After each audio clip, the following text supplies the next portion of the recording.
you say that in Mozambique, you went and you gained a power called fire by force. Yes.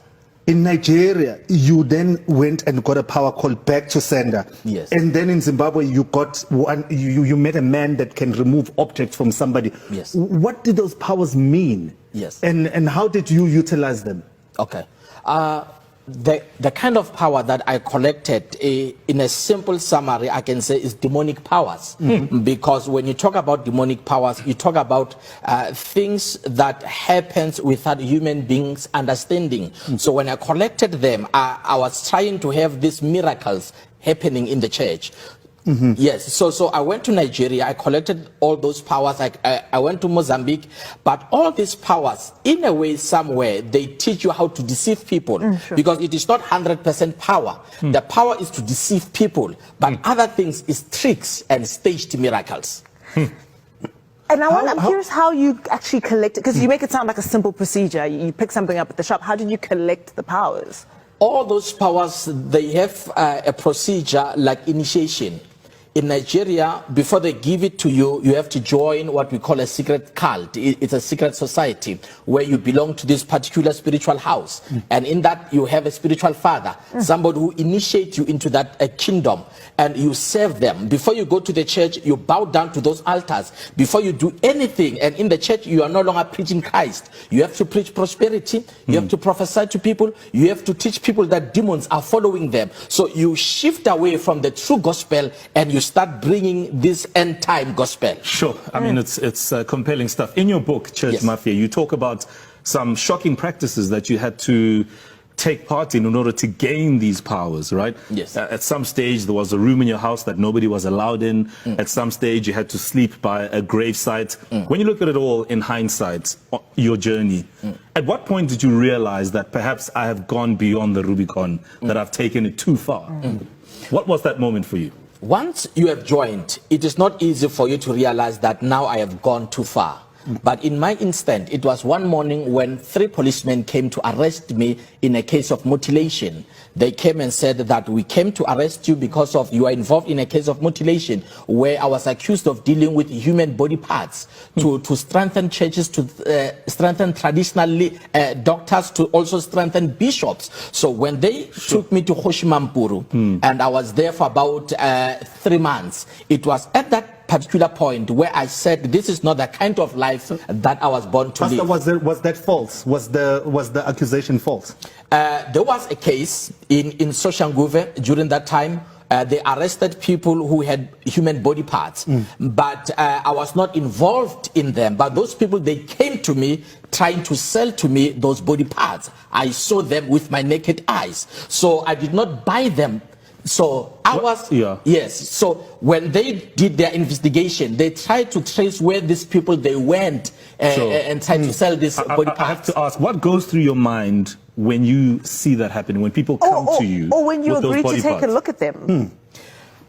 You know, because I was doing what we call one-on-one consultation, and usually these people who deal with human body parts, they target people who are spiritual people who are helping people. So they came to me and they had them in a body bag.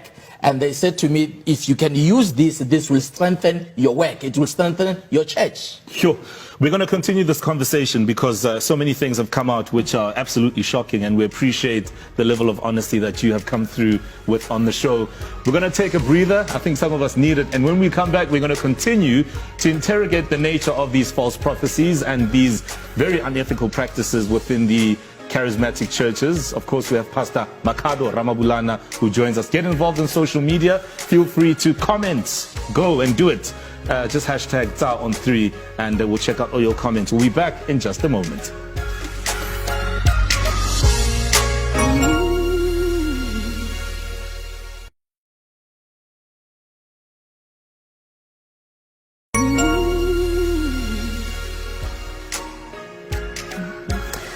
We're still with a trending essay right here on SABC3, and of course we're still in conversation with Pastor Makhado Ramabulana. He's the author of Church Mafia, and we're essentially breaking down the goings-ons, the nefarious ones that can be found in some charismatic churches. Now, Pastor, we need to, just for people's education, and just to open up their eyes a little bit. Could you tell us, you mentioned earlier on before the break, fake miracles being performed in church, and the fact that stage miracles rather being performed in some churches, and the fact that you are taught how to commit these fraudulent miracles. What should people be aware of? And maybe you can even start by telling us how some of them are done. Okay. When we talk about a staged miracle, we talk about what is organized. Number one, when a pastor says that tomorrow there will be a miracle, when you talk about a miracle, it's something that should shock even the pastor. But if the pastor is aware of what is going to happen, it's no longer a miracle, it's staged and arranged. So in most of the time, they organize people on the wheelchair, they give them money, they come sit on the wheelchair. So before that day, the pastor will talk about the kind of miracle that will be happening on that night. So they know particular, we've got people that will be seated on the wheelchair. And we also have this stage miracle of miracle money. Usually before the church starts, they call people who are in the church to come on the stage for what we call a chain prayer. And while you are here, some of the ushers, remember, the pastor does not work alone. It's a mafia, it's a syndicate in the church. So they work with the ushers, they work with those, the car guards outside. So once people are here in front, those ushers, they will insert money in people's bags as we are praying, closing our eyes. Now, when the prophet comes on stage, he says, there's a miracle money, check your bags. Once you open your bag, you will see the money and you don't know where that money comes from. It was arranged. In other instead, they collect information. Once you sit in the church, those ushers ask you, where do you come from? What's your name? What's troubling you? So they collect information, they send it through WhatsApp to their pastor. So that is the reason why most of these cult pastors, they come to church late, because they have to receive data first, the data that they will use to prophesy people. Once they have gained, let's say 20 people with information, what is troubling you, they come on stage, they've rehearsed your name, and when they call your name, especially our brothers from outside the country, they speak as if they don't know how to pronounce your name, so you think it's authentic while it was organized. So this is like a play, it's like a stage play. Yes. Okay, so what was the turning point in your life? What made you go, I'm done? My background as a pastor's kid who looked up to his father, who have been in the ministry all along, being authentic to God, it became a voice that spoke to me and said, this is not the kind of life that you should live, because once you have joined, you are living a secret life. You are in a secret society. You hide things. Yes. In your book, Church Mafia, you also speak about keeping all of this a secret from your wife, the congregation, apparently your wife not really buying into this dark way. I mean, take us through that moment, that part of your life as well. I lived a secret life for some time because of even my trip to Nigeria. I had to lie. And even the room where I had to put all these spirits, I told my wife not to enter there. Before I go to church Saturday night, I have to go into those spirits, to speak to those altars. So all along I lived a secretful life. But there are others, they join with their wives these days. What was in that room that you hid in your house?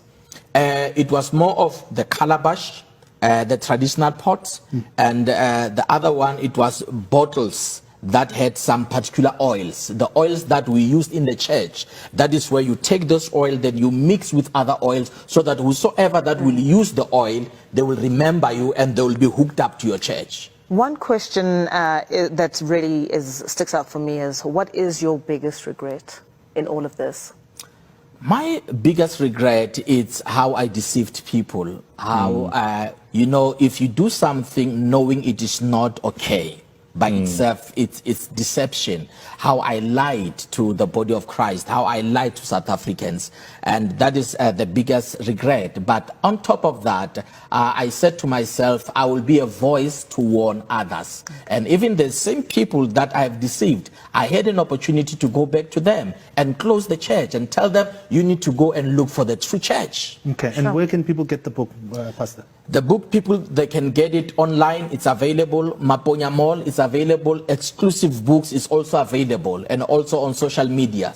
Thank you so much, Pastor, for coming through and sharing your knowledge with us. Thank you so much. Appreciate it. Thank you.